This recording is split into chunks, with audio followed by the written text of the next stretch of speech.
So I was scrolling through dating app profiles the other day. You know how they all say they want adventure and someone who isn't afraid to take risks? And I started thinking about what actual risk looks like. Not, let's try that new sushi place risk. Volunteering for a war you don't believe in because you're bored risk. Which brought me to Ernest Hemingway's A Farewell to Arms, a book about a guy who literally signs up to drive ambulances in World War I because he happened to be in Italy when it started and thought, why not? Spoiler, there are many, many reasons why not. So make yourself a strong coffee, kick your feet up, and let me help you forget the mundane troubles of today by diving into some high-quality troubles from the past. Welcome to the Lazy Canon, where I scroll the pages so you don't have to. If you like what we do here, hit that subscribe button and drop a like so our little club can grow, and tell me in the comments when and where you first read A Farewell to Arms, what you thought of it and of Hemingway, and which classic you'd like us to revisit next.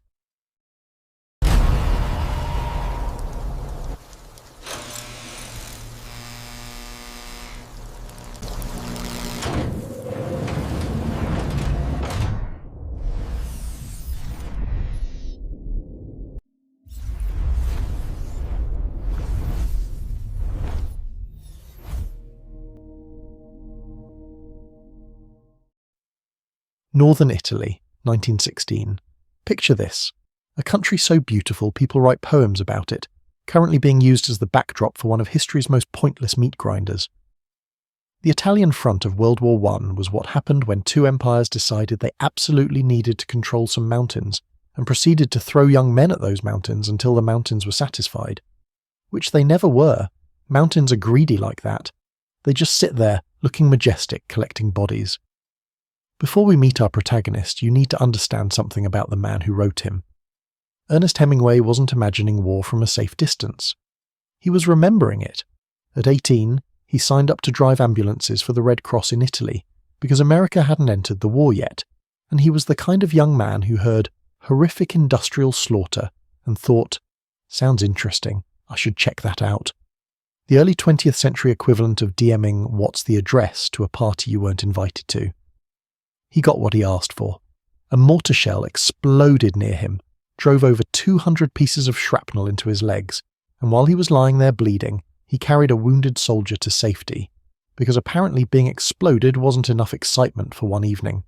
He needed to add hero moment to the itinerary. He spent months recovering in a hospital in Milan. He fell in love with a nurse named Agnes. She was 7 years older, she was beautiful, and she took care of him while his legs remembered how to work. When the war ended and he asked her to marry him, she said no. Actually, she did something worse than say no. She wrote him a letter after he'd already gone home to America, explaining that she was marrying an Italian duke instead. A duke. Hemingway got dumped for a duke via international mail. He went home with shrapnel still in his body and a hole where his heart used to be. He carried both for years before he finally vomited the whole experience onto the page. A Farewell to Arms isn't research. It's memory with the names changed. Every wound is real. Every kiss is real. The fear is real. The ending is different, but we'll get there. Keep that in mind. Now, about this war. World War I started because one archduke got shot in Sarajevo, and every country in Europe had apparently signed a blood pact to make it everyone's problem. Austria got mad at Serbia, Russia got mad at Austria, Germany got mad at Russia, France got mad at Germany because France was still mad about 1870 and had been waiting for an excuse. Britain got mad at Germany for invading Belgium, which was a bit like getting mad at someone for stepping on your neighbour's lawn, except the lawn was a country, and the stepping involved machine guns. Within weeks, most of Europe was mobilising armies to fight over grievances that required a flowchart to understand.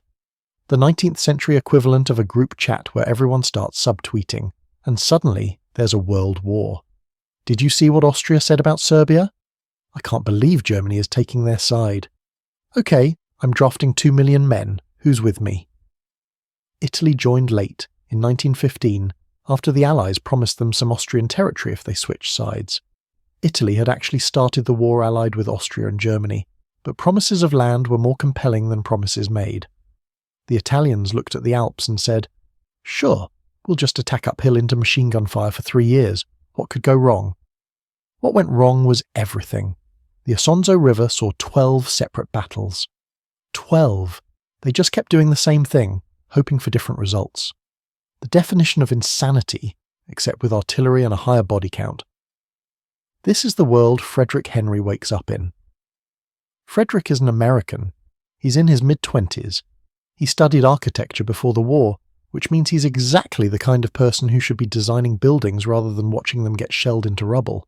He's driving ambulances for the Italian army, which sounds heroic until you realise it mostly means waiting around for people to get wounded, then driving them to places where they'll probably die anyway. It's less saving lives and more logistics for the dying. He didn't join because of politics or principle. He joined because he was in Italy studying, there was a war happening, and he didn't have anything better to do. The early 20th century equivalent of saying yes to a party invite because your calendar was empty, and you figured, how bad could it be? The answer, as it turned out, was very bad. The answer was always going to be very bad. He's stationed near a small town called Gorizia, living in a villa with other officers. The villa is the kind of place that would have been beautiful before artillery became a design feature of the landscape. Now it's a mess of officers drinking too much, eating bad food, and trying not to think about the fact that they might die tomorrow. The 19th century equivalent of a frat house with more existential dread and fewer decorative beer signs, though honestly similar levels of hygiene. Frederick's best friend is Rinaldi, an Italian surgeon, with a talent for two things: operating on wounded men and talking about women. Rinaldi is the kind of guy who'd be exhausting at a party but oddly comforting in a war zone. He calls everyone baby, and treats the whole apocalypse like a minor inconvenience between romantic conquests. Every conversation eventually circles back to which nurse he's pursuing, or which previous nurse has disappointed him. He's charming in the way that people are charming when they've decided that sincerity is for people with longer life expectancies. Why commit to depth when a mortar might make the question irrelevant? The other notable presence is the priest. Not a specific priest with a name that matters, just the priest. A young chaplain from the mountains of Abruzzi who genuinely believes in God, goodness, and the possibility that people might stop killing each other someday. The other officers mock him constantly, because mocking the priest is apparently the primary entertainment when you're waiting to die. They make crude jokes about women, question his experience, suggest activities a priest definitely shouldn't participate in. It's the kind of humour that's not really humour. It's just cruelty looking for a safe target. The priest takes it with quiet dignity. He doesn't argue or defend himself. He just sits there, absorbing it, occasionally offering small kindnesses that nobody asked for. He's either genuinely saintly or completely dissociated, possibly both. The war makes it hard to tell the difference. Frederick observes all of this from a careful distance. He drinks with the officers, he listens to their jokes. He doesn't pray with the priest, but he doesn't mock him either. He's present but not quite there, a man going through the motions of living without actually committing to it. You get the sense he could leave tomorrow and not miss any of it. You also get the sense he couldn't tell you what he would miss. He hasn't thought about it.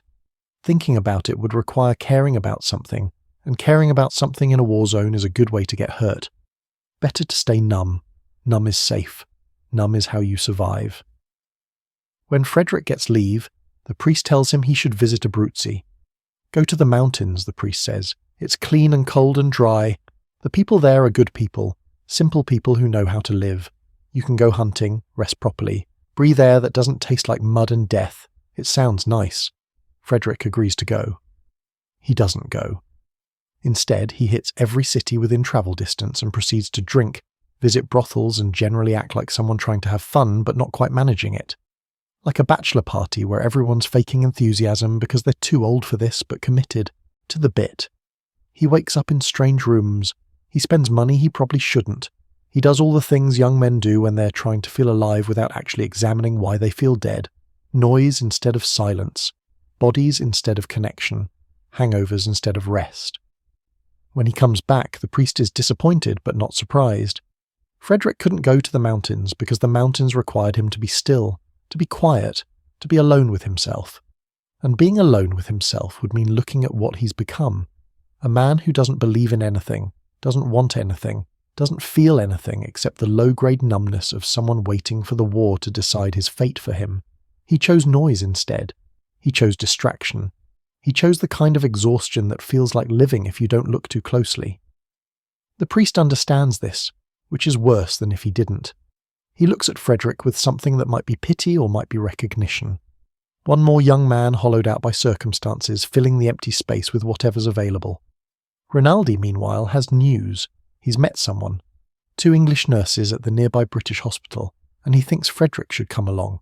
There's a tall blonde one he's interested in, and her friend is also blonde and also attractive, and therefore Frederick should definitely be interested.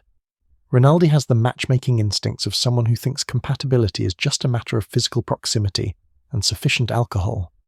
She's beautiful, you're lonely, war could kill us all tomorrow, what more do you need? So they go to meet the nurses. Catherine Barclay is not what Frederick expects. She's beautiful, yes, tall, blonde, the kind of face that stops conversations. But there's something off about her, something cracked beneath the surface. She smiles, but the smile doesn't quite reach her eyes. She makes jokes, but there's an edge to them. She carries a thin wooden stick that belonged to her fiancé. He died at the Somme. Not peacefully, not heroically in a way that makes for good stories.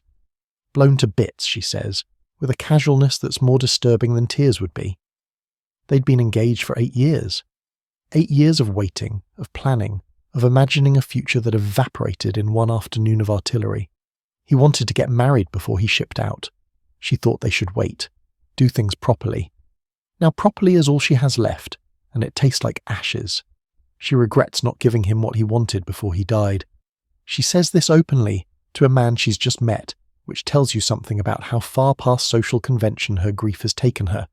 She's not performing sanity anymore. She's just saying whatever's actually in her head because pretending takes energy she doesn't have.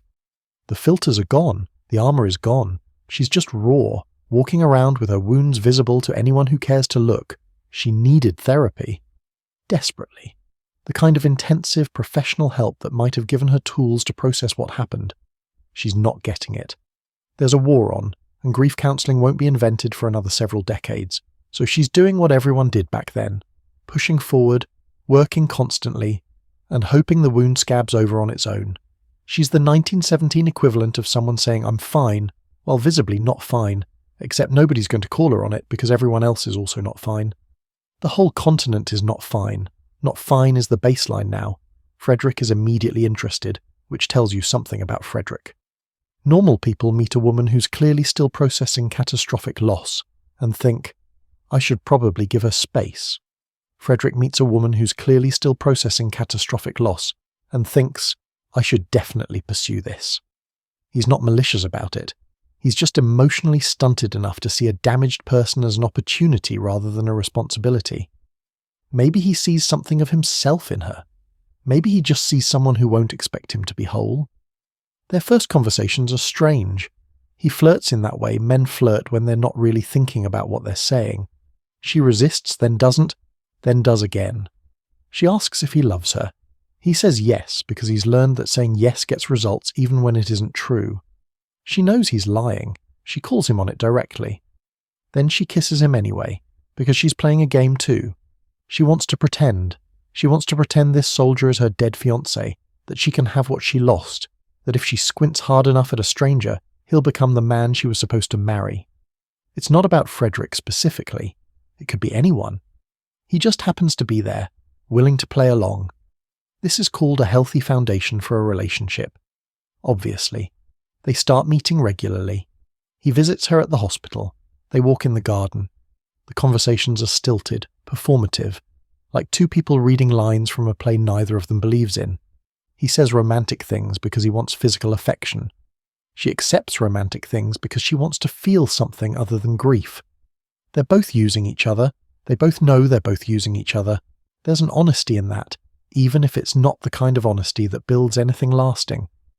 She tells him about her fiancé, how they met, what he was like, how she could have married him before he left, but they were proper, they were doing things correctly, and now she has nothing but correctness and a wooden stick.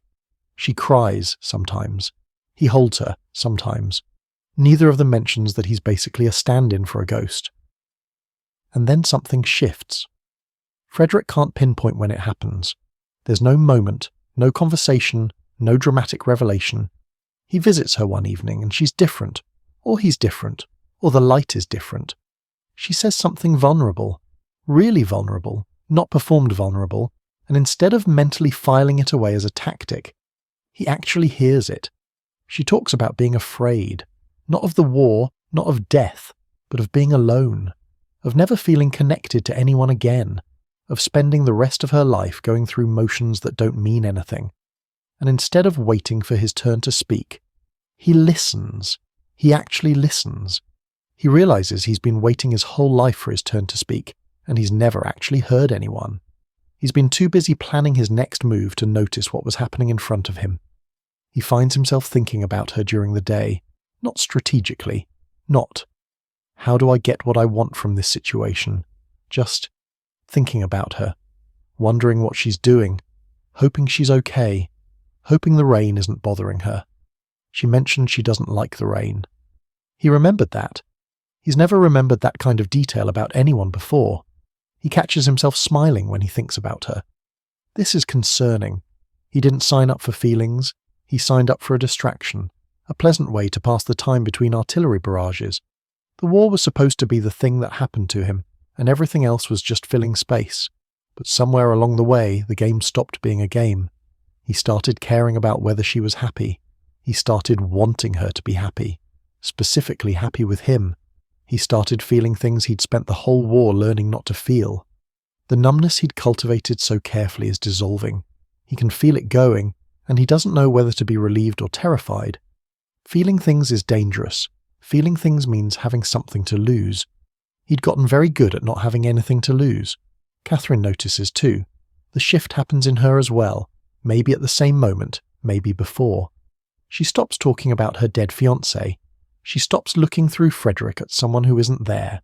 She starts seeing him, just him, the actual man in front of her, with all his limitations and emotional unavailability and tendency to drink too much. She sees him, and she doesn't look away. She sees him, and she stays.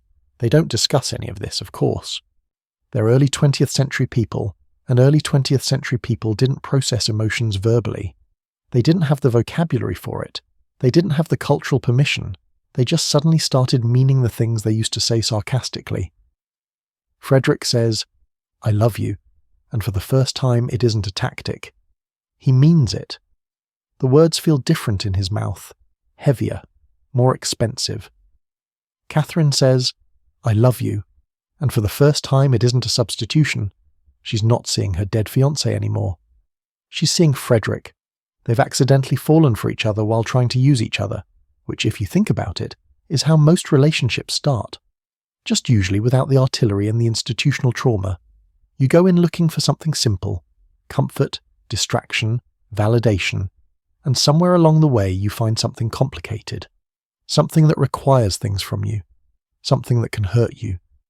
She tells him something one evening that changes everything. She says, "There isn't any me anymore. There's only you." It should be romantic. It is romantic. It's also a little terrifying the way complete dissolution into another person is always a little terrifying. It sounds unhealthy when you write it down. It probably is unhealthy. But Frederick doesn't run from it. He leans into it. He's never had someone want him this completely.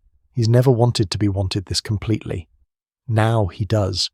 They create a private world, a vocabulary of two, jokes nobody else would understand, references to moments nobody else witnessed. They call each other darling so often it stops being an endearment and becomes a name. Darling. The only name that matters. Frederick returns to the front because that's what soldiers do. The war doesn't care that he's caught feelings. The war has a schedule, and the schedule involves trying to take some Austrian positions near the Isonzo River again. For the 12th time. Because maybe this time it'll work. The generals have that special kind of confidence that comes from being very far away from the actual dying. The ambulance work is exactly as miserable as you'd expect. Frederick and his drivers wait in a dugout for men to get wounded. Then they drive those wounded men to field hospitals where doctors do their best with limited supplies and even more limited optimism. The roads are bad. The shells are constant. The food is worse than both. You develop a relationship with the mud. An adversarial, intimate, ongoing relationship. The mud wants your boots. It wants your socks. It wants to climb up your legs and settle into places mud has no business being. Men develop opinions about specific patches of mud. That one near the latrine is the worst.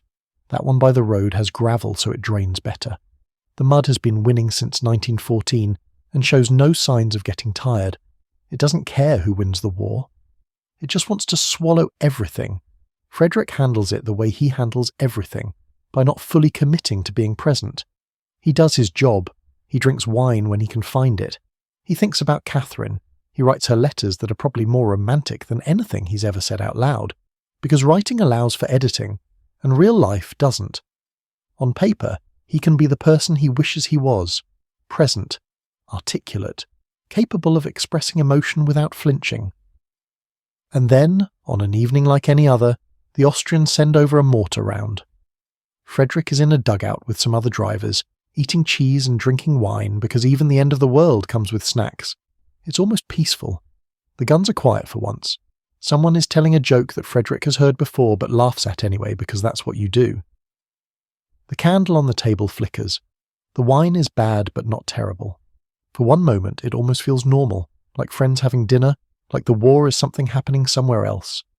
There's a sound he doesn't register as a sound before the world turns inside out. The explosion is less like a noise and more like being erased. One moment he exists in a body that makes sense. The next moment he's underneath rubble, and his legs are screaming and there's something wet everywhere that he slowly realizes is him. The air smells like metal and dirt and something burning. He can't tell if the burning is the dugout or his own flesh. Everything is too loud and too quiet at the same time. He tries to move. He can't. His legs aren't working. Not because they're pinned. He can tell they're free, but because they've been rearranged by shrapnel. There are pieces of metal in his legs that weren't there a second ago. He can feel them, foreign objects that have become part of his body without his permission. There's blood. There's a lot of blood. It's pooling beneath him, warm at first, then cold as it spreads away from his body. He's lying in his own blood and he can't do anything about it. There's a driver next to him who's making sounds that will haunt Frederick for the rest of his life, which might be measured in minutes if someone doesn't come soon. The sounds aren't words. They're something more basic. Something animal. The driver is dying and his body knows it even if his mind doesn't. Someone comes, they pull him out. They're saying things but he can't hear them because his ears are doing that high-pitched ringing thing that happens when explosions redefine your personal relationship with sound. Everything is muffled and distant like the world has been wrapped in cotton. He sees the driver who was next to him and the driver is dead. Just dead. Just over. 1 minute eating cheese, telling a joke, being alive. The next minute a body. That's all it takes. That's the distance between existing and not existing. A few feet, a few seconds, cheese still in his mouth. Frederick looks at the body and doesn't feel anything. He should feel something. He knows he should feel something. But there's a disconnect between his brain and his emotions, a circuit that's been blown by the explosion. He'll feel it later. He'll feel all of it later, when his body decides it's safe to feel again. Right now he's just numb, just existing, just bleeding. They get Frederick to a field hospital. A doctor looks at his legs and makes a face that suggests the news isn't great. The knee is the worst part. Shrapnel has turned his knee into an art project, and not the kind you'd hang on a wall. They do what they can. They give him something for the pain that doesn't really work. They tell him he's being transferred to Milan, to a real hospital, where real surgeons can determine if he'll ever walk normally again. Frederick lies there, trying not to think about his legs, thinking about Catherine, hoping she'll be in Milan, hoping he'll see her before they decide to amputate, hoping that the only good thing in his life isn't about to be taken away by the same war that just tried to kill him. The hospital in Milan is new, so new that when Frederick arrives he's the first patient. The building is clean and empty, the staff is present but unprepared. There's a confusion about what to do with him that would be funny if he weren't currently in agony from the waist down. They put him in a room, they bring him a bed, they look at his legs and wince. The head nurse is not helpful. She's the kind of administrator who follows rules because rules exist, without considering whether the rules make sense. She suggests Frederick wait for a doctor who's currently out of town. Frederick's legs are full of shrapnel and she's suggesting he wait. The conversation is a masterclass in bureaucratic indifference. Welcome to wartime healthcare, where the forms are more important than the wounds. Then Catherine arrives. She transferred. When she heard he was wounded, she pulled strings, called in favours, did whatever nurses did in 1917 to get reassigned to a specific hospital. She didn't ask permission. She didn't wait for approval. She just appeared, and suddenly Frederick's hospital room contains the only person in the world he actually wants to see. They look at each other. There's a moment where neither of them speaks. Then she's next to his bed and he's holding her, and all the things he should have said when he was at the front come pouring out. Not eloquently. Hemingway characters don't do eloquent, but truthfully. He loves her. He knows that now, not as a game or a tactic or a distraction from dying. He loves her the way you love someone when you've just been reminded that everything can end in an instant. Catherine loves him back. She says it simply because she is simple about things that matter. She's not pretending anymore. Neither is he. They're two damaged people who found each other in the middle of a catastrophe and decided to stop being damaged alone. What follows is a bubble. A strange, beautiful, suspended moment outside the war. Frederick is recovering, which means he can't go back to the front, which means he has days and weeks just to exist. Catherine works at the hospital during the day and spends every possible moment with him. They drink wine. They talk about nothing important. They discover each other the way people do when they have time, which is to say slowly, carefully, with attention to detail. The hospital becomes their world. Frederick's room becomes their home. She brings him newspapers. He reads them without really caring about the news. She tells him about the other patients. He listens because he loves the sound of her voice, not because he cares about the other patients. They develop rituals. Morning coffee, evening wine, the specific way she adjusts his pillow, the specific way he holds her hand. There are complications, of course. The head nurse disapproves. She doesn't say anything directly. That would require confrontation. But she makes her disapproval known through scheduling and comments, and the particular way she looks at Catherine.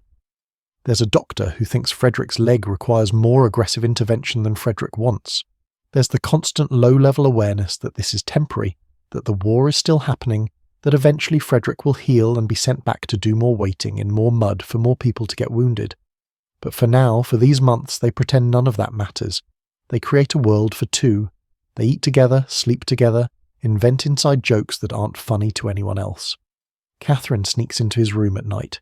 They're discreet, but not that discreet. The staff knows. They just don't say anything because there's a war on, and small pleasures are hard to begrudge people who might not have long to enjoy them. Catherine talks about the future. She wants to be married. She considers them married already in every way that matters. The paperwork is just formality. Frederick agrees. He's never cared about formality. He cares about her. That's enough. She also talks about fear. She's afraid of the rain, she tells him. She doesn't explain why. It's just a sense she has. The rain means something bad. She knows it's irrational. She says it anyway. Frederick doesn't know what to do with this information, so he holds her and promises the rain can't hurt them. He doesn't know if that's true. He says it anyway. Frederick's leg heals enough that he can walk, then walk well, then walk without a cane. The doctors are pleased. The doctors don't realize that healed means ready to be sent back to be broken again. Or maybe they do realize and they just don't mention it, because mentioning it wouldn't change anything. One evening, Catherine tells him she's pregnant. She says it quietly, like she's not sure how he'll react. She's been putting off telling him because she's afraid he'll be angry, afraid he'll blame her, afraid the happiness they've built will collapse under the weight of this new complication. Frederick's first reaction is fear. His second reaction is something he doesn't expect. Happiness. He's going to be a father. They're going to have a family. The war suddenly has stakes beyond survival. There's a future now, an actual future with a child in it. He didn't know he wanted that until it was happening, and now that it's happening, he wants it desperately. They make plans. Quiet plans because loud plans invite interference. Catherine will keep working as long as she can without showing. Frederick will go back to the front because he has to, but he'll come back for her. When the war ends, they'll get married properly. They'll go somewhere. America, maybe. Or Switzerland. Somewhere clean and safe where artillery isn't a design feature. They don't talk about what happens if the war doesn't end. They don't talk about what happens if Frederick doesn't come back. They can't.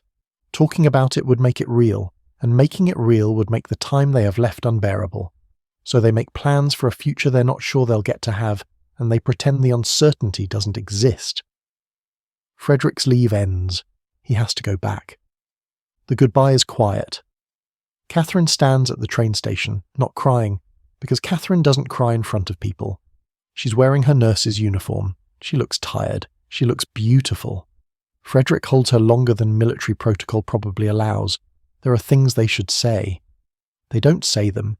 They just hold on until they can't anymore, and then Frederick gets on a train that takes him back to a war that has absolutely no interest in his personal happiness. The front is worse than he left it. It's autumn now. The rains have started with a vengeance. Every road is a river. Every trench is a canal. The mud has opinions and resources it didn't have before. The Italian army has been attacking across the Isonzo for 2 years and has approximately nothing to show for it, except a lot of graves and a lot of widows. Morale is the kind of low that officers don't talk about because talking about it would require admitting that everyone knows this isn't working. Frederick returns to his unit. Rinaldi is there, but Rinaldi is different. The surgeon who used to charm his way through the apocalypse now drinks more and talks less. He might be sick. Syphilis is the rumour, though nobody says it directly. The occupational hazard of someone who copes through physical connection without much discrimination about who he's connecting with.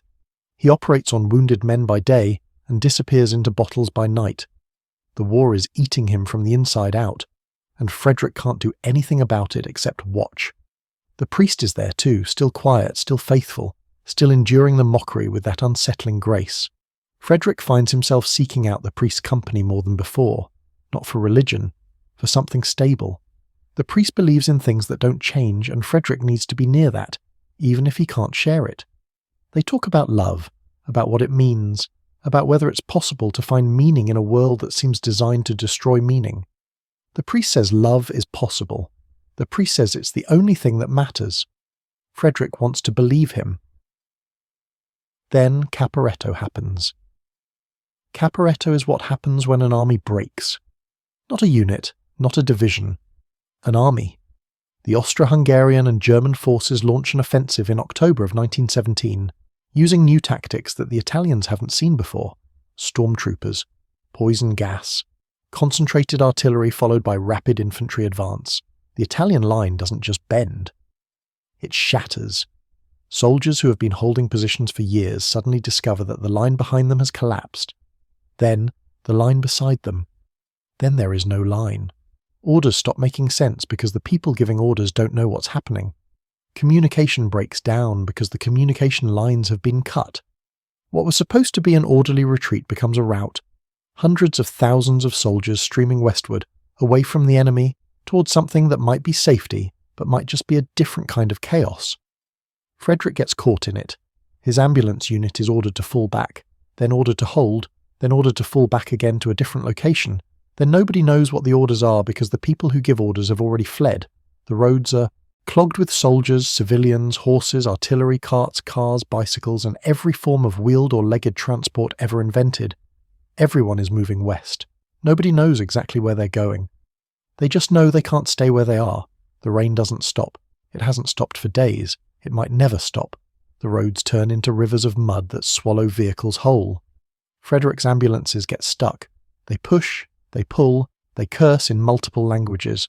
One ambulance has to be abandoned when the wheels sink past the axles, then another when the engine dies. The column keeps moving because standing still means dying. There are deserters everywhere, soldiers who've decided they're done, who've looked at the situation and concluded that getting shot for running is no worse than getting shot for staying. They move through the crowd like ghosts anonymous, heading anywhere that isn't here. Some of them have thrown away their rifles. Some have thrown away their uniforms. They're done being soldiers. They're just men now, trying to survive. Frederick's group picks up 2 sergeants from some other unit. Italian soldiers separated from their command looking for any authority to attach to. Immediately, the sergeants become a problem. They don't want to help push vehicles when they get stuck. They don't want to follow orders from an ambulance driver, even one with lieutenant's bars. They've decided that rank doesn't matter anymore, that the whole system is collapsing, that it's every man for himself. When the column gets stuck again, really stuck, one ambulance mired to its belly in mud, the sergeants try to slip away. Frederick sees them going. He orders them to stop. They don't stop. He pulls out his pistol and shoots one of them.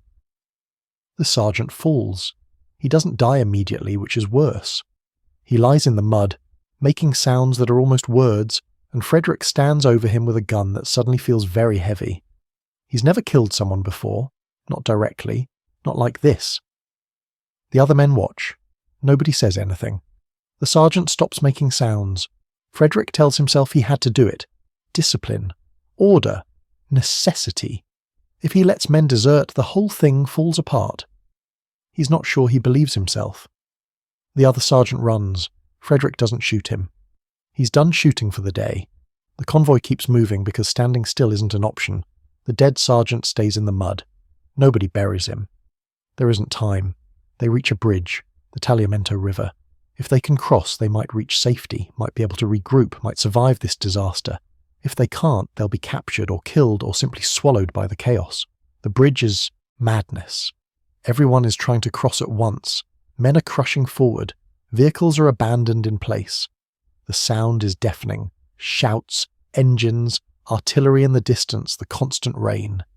Italian battle police are set up on the other side, and they're doing something that makes Frederick's blood go cold.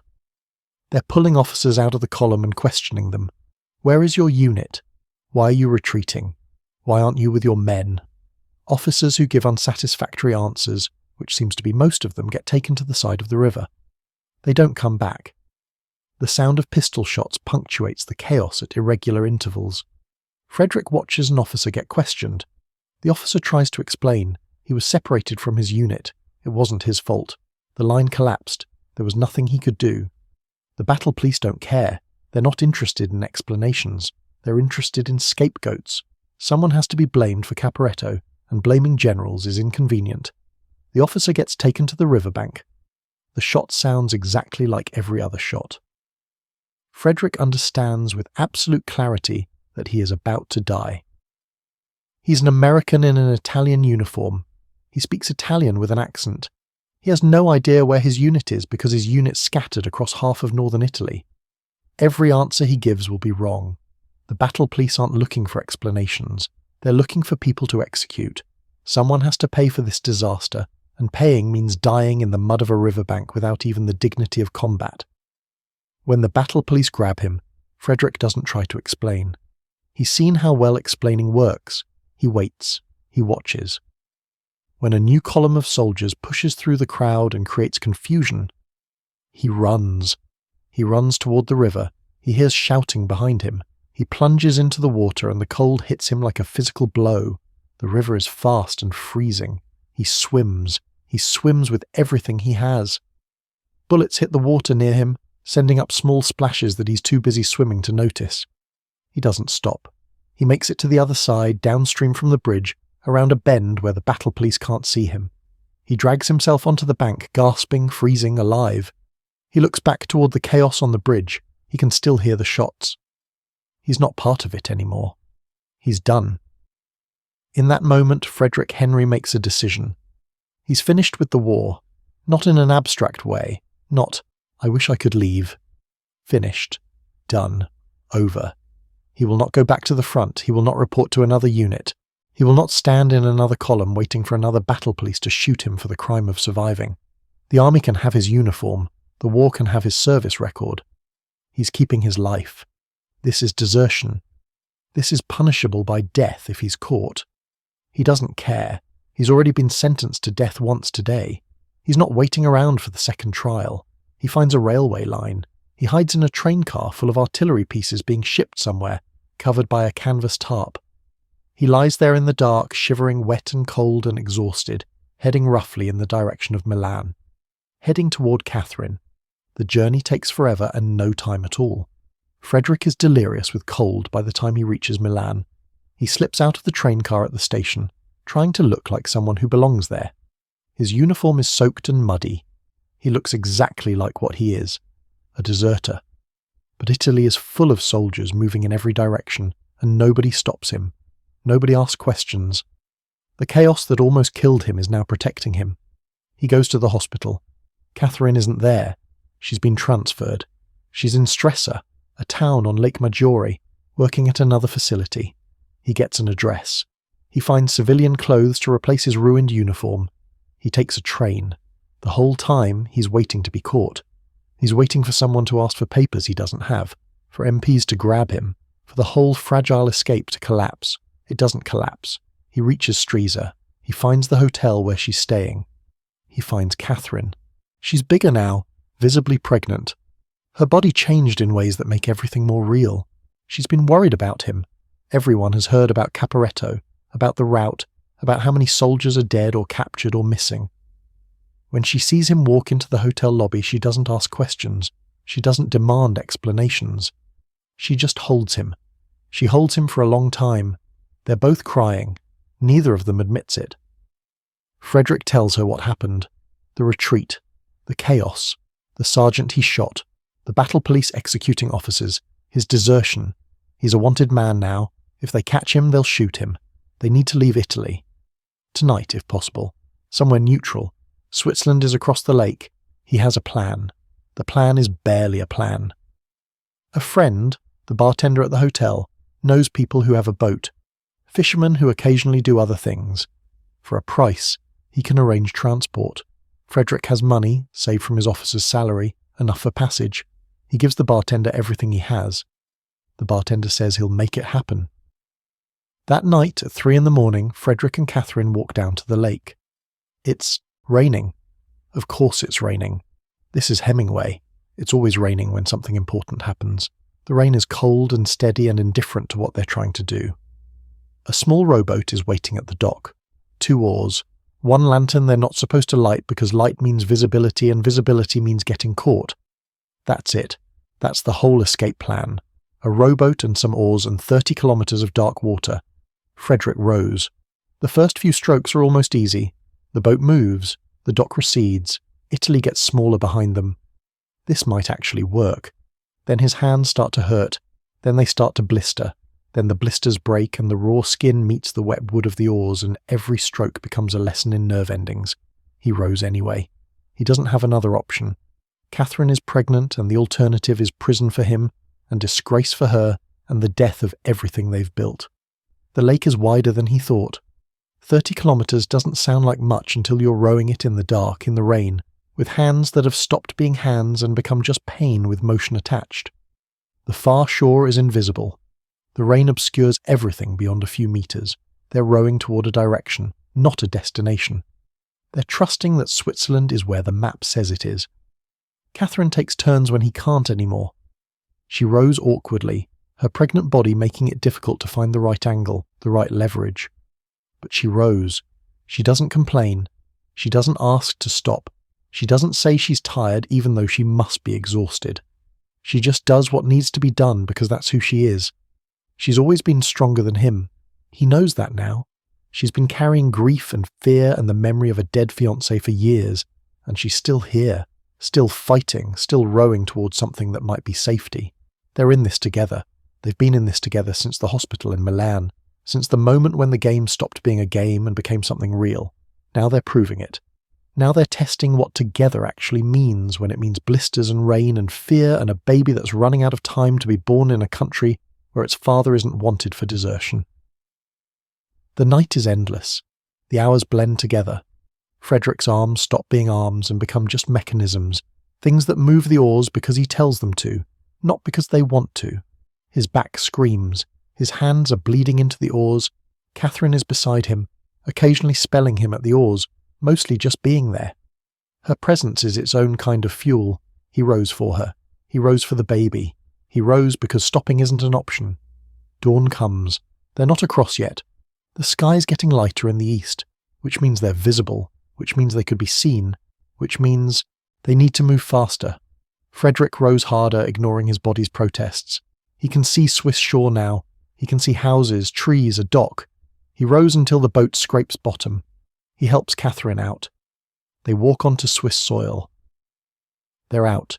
They're free. The war is behind them. Switzerland is neutral, clean, safe. Nobody here cares about desertion or battle police or the chaos of Caporetto. They're just 2 people standing on a beach at dawn, soaking wet, exhausted, alive. They get detained almost immediately, not violently, politely. A Swiss border guard appears and asks to see their papers. They don't have papers, of course. Frederick spins a story about being sportspeople, tourists, rowing across the lake for pleasure, at 3 a.m, in the rain, while visibly pregnant. The guard doesn't buy it, but also doesn't seem to care much. Switzerland has seen a lot of strange people fleeing a lot of wars. One more couple isn't remarkable. He takes them to a customs office. There's paperwork. There's waiting. They drink hot coffee and drip on the floor. Eventually someone decides they're not threats and can stay in Switzerland as long as they register properly and don't cause trouble. They won't cause trouble. They're done causing trouble. They're done with everything except each other. The months in Switzerland are what happiness looks like when you're waiting for the other shoe to drop. Frederick and Catherine rent a house in the mountains above Montreux, a brown wooden house with a view of winter coming in. Pine trees everywhere, their branches heavy with snow that falls silently through the night. The kind of quiet that rings in your ears after months of artillery. They're technically fugitives. He's technically a deserter. She's technically disgraced, an unmarried pregnant nurse who fled the war with a man who isn't her husband. None of it matters here. Switzerland isn't interested in their scandals. Switzerland is interested in neutrality and chocolate and minding its own business, while the rest of Europe tears itself apart. They do nothing. That's the strange beauty of it. After months of war and hospitals and running, they just exist. They eat breakfast together, long breakfasts because there's nowhere to be. They go for walks in the cold mountain air, Catherine bundled up in coats that barely fit over her growing stomach. They read books. Frederick reads about architecture again, the career he was supposed to have, the life that feels like it happened to someone else. Catherine reads novels, anything she can find, consuming stories like someone catching up on years of missed leisure. Frederick grows a beard because nobody's telling him not to. It makes him look older. Catherine says she likes it, which is either true or kind. He chooses to believe it's true. They play cards in the evenings. They're both bad at cards and neither of them cares. The point isn't winning. The point is having something to do with their hands while they talk. They talk about everything. About America, where they'll go after. About the house they'll have. About what kind of parents they'll be. Frederick thinks about his own father and decides to be different. He doesn't know exactly how, but different. Better. Present. Catherine gets larger and more uncomfortable and somehow more beautiful, though Frederick might be biased on that last point. She has trouble sleeping. Her back hurts. She can't find a comfortable position. He stays up with her because staying up with her is better than sleeping alone. They've forgotten how to be apart. They've forgotten why anyone would want to be. They talk about the future. A lot. Maybe too much. It's like they're trying to make the future real by describing it often enough. A house in America. A garden. The baby learning to walk. Christmas with a tree. They're planning a life they're not sure they'll get to have, but planning feels better than not planning. Planning feels like faith. Frederick thinks about the war sometimes, late at night, when Catherine is asleep and the quiet is too quiet. He thinks about Rinaldi drinking himself to death, about the priest praying for men who won't come home, about the sergeant he shot lying in the mud at Caporetto. He thinks about the ambulance drivers who didn't make it, the wounded men who bled out on stretchers, the endless stupidity of generals ordering attacks that everyone knew wouldn't work. He thinks about the man he was before he deserted, the man who didn't believe in anything, who didn't want anything, who floated through the war like it was happening to someone else. He's not that man anymore. He's not sure when he changed. Maybe when he got wounded. Maybe when he fell in love. Maybe the change was so gradual he didn't notice it happening until it was done. He thinks about it and then he looks at Catherine and he decides to stop thinking about it. Some things don't have answers. Some things just have to be put down and walked away from. The war is behind them now. Whatever happened there belongs to a different Frederick, a younger and more foolish Frederick who didn't know what he had to lose. This Frederick knows. This Frederick is careful. Catherine worries about the baby. Not specifically, not in ways she voices clearly. But Frederick catches her sometimes, staring at nothing, her hand on her stomach, her face gone distant. She mentions again that she's afraid of the rain. She doesn't explain why. She doesn't have to. The rain was falling when her fiancé died at the Somme. The rain was falling during Caporetto. The rain was falling when they rowed across the lake to freedom. The rain falls in this book whenever something terrible is about to happen. Catherine knows this. She can feel it. Winter passes, the snow melts, the trees start thinking about leaves. Catherine's due date approaches, and with it, a new kind of tension. They found a hospital in Lausanne, a good hospital with modern equipment and doctors who seem competent. Catherine has been healthy throughout the pregnancy. There's no reason to expect anything other than a routine delivery. They take a hotel room in the city to be close to the hospital. They wait. They try not to think about all the things that could go wrong, and they fail, and they try again. The baby comes early, 3 weeks early, but the doctors say that's not unusual. Nothing to worry about. Catherine wakes Frederick at 3 a.m. Contractions. He bundles her into a taxi and takes her to the hospital through the dark streets. She's calm, calmer than him. She's been through worse than labour, she says. The war trained her for pain. She knows how to be brave while everything falls apart. At the hospital, things start normally. Contractions, waiting, nurses coming and going. Catherine holds Frederick's hand and tells him she's fine. Stop looking at her like that. He's making her nervous. He tries to look less nervous. He fails. Then the doctor comes in and his face is wrong. The baby is breech. This means the baby is positioned wrong, coming feet first instead of head first. In 1918, with the medical technology available, this is bad. It's not a death sentence, but it's not good. The doctor recommends a caesarean section. Catherine says no, she wants to try naturally. She's seen caesarean sections in the hospital, she knows the risks. She wants to try. They try. It doesn't work. The labour goes on for hours. Catherine's face goes grey with exhaustion. The contractions come closer together, then slower, then irregular. Something is wrong. The nurses whisper to each other. The doctor whispers to the nurses. Nobody whispers to Frederick, but he can read faces. They do the caesarean. Frederick isn't allowed in the operating room. That's not how medicine works in 1918. He waits in the hallway. He drinks coffee that tastes like nothing.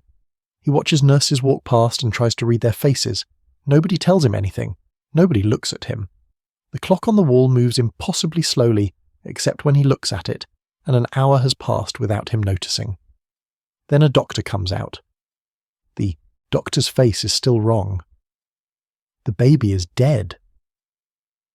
A boy, stillborn. The cord was wrapped around his neck. They couldn't save him. The doctor says this like it's a weather report. These things happen. It's unfortunate. There was nothing to be done. Frederick doesn't know what to do with his body. He sits down. He stands up. He asks about Catherine. The doctor says she's recovering from the surgery. She's fine. She's resting.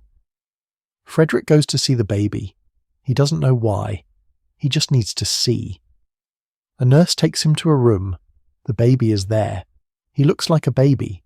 He looks like he should be breathing but isn't. He looks like something went wrong at the last possible moment and robbed them of everything. Frederick stands there looking at his son who never drew a breath and tries to feel something that makes sense. He doesn't feel anything that makes sense. He goes back to sit in the hallway. He thinks about nothing. Thinking about anything would break him, so he thinks about nothing instead. Then a nurse appears. Running. The nurse is running. Catherine is hemorrhaging. Frederick runs after the nurse. He gets to Catherine's room. There are doctors, plural now, and they're doing things to her that look violent and desperate. There's blood. There's a lot of blood. More blood than a body should be able to lose and still contain a person. Catherine's face is the colour of paper. She's dying. Frederick stands in the doorway. Someone tells him to leave. He doesn't leave. He can't. He watches them try to save her. He watches them fail. They give her transfusions, but the blood keeps coming out faster than they can put it in. They do things he doesn't understand. Medical procedures that look violent. Desperate measures from people who know they're losing. Nothing works. Nothing is going to work. He can see it in their faces even as they keep trying.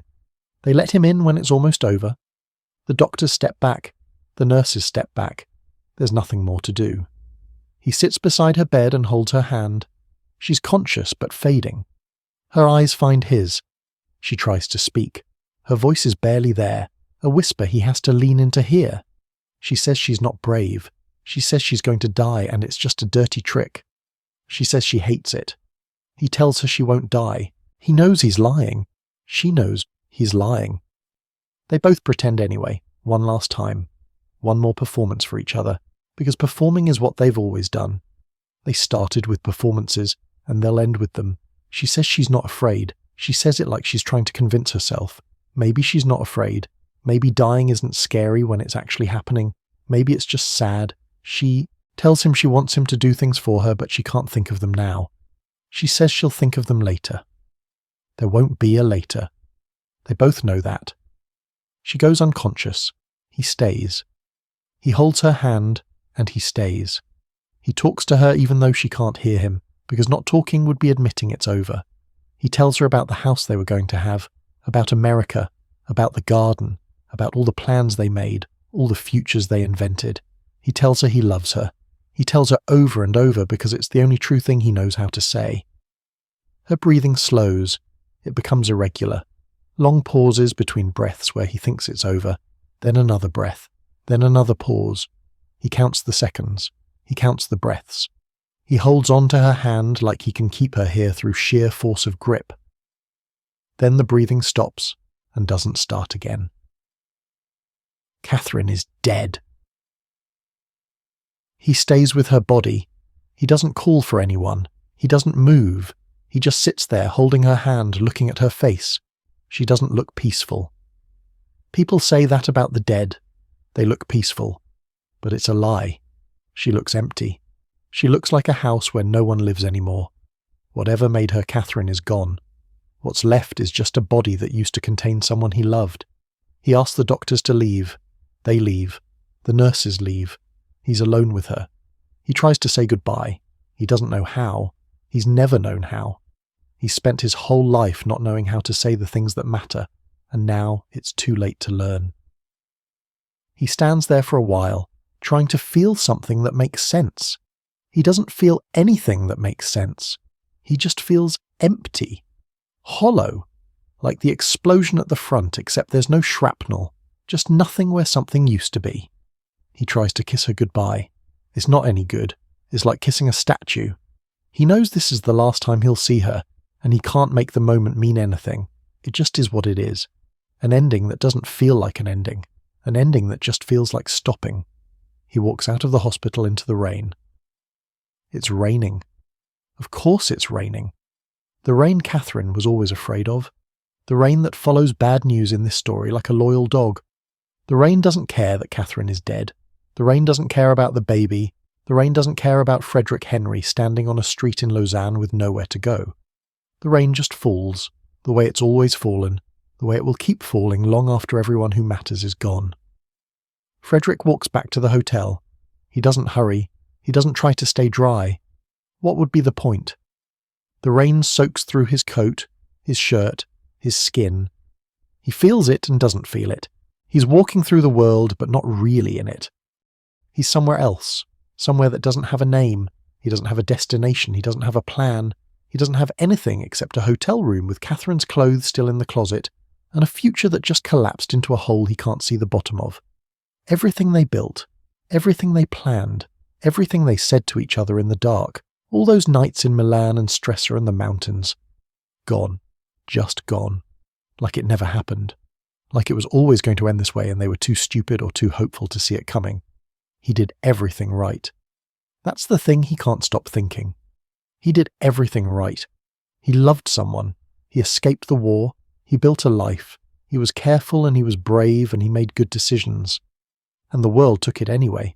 Not because he made mistakes, but because the world doesn't care about whether you made mistakes. The world just takes. That's all it does. It takes and it takes. And eventually there's nothing left and you're walking in the rain at night with nowhere to go and no one to go there with. He keeps walking. There's nothing else to do. There's nowhere else to be. The rain falls and he walks through it, and somewhere behind him a hospital contains the bodies of his son and the woman he loved, and ahead of him there's nothing. Just nothing. Just the rest of his life stretching out like an empty road. He keeps walking. So that's the story of A Farewell to Arms by Ernest Hemingway. War destroys everything, including the people trying to love each other while it rages around them. Hemingway strips away all the romantic mythology about war and shows it for what it is. Young people dying for reasons they don't understand. Institutions crushing individuals, and sometimes doing everything right still means losing everything. The rain falls on everyone, and the rain doesn't care if you're in love. Which brings us back to those dating app profiles asking for adventure. Frederick got his adventure, and it cost him everything. Sometimes the safest risk is the one you don't take. Hope you liked my work here. If you did, hit that subscribe button and drop a like so our little club can grow. And tell me in the comments when and where you first read A Farewell to Arms, what you thought of it, and of Hemingway, and which classic you'd like us to revisit next. See you in another tab when the algorithm drags you back here. Bye.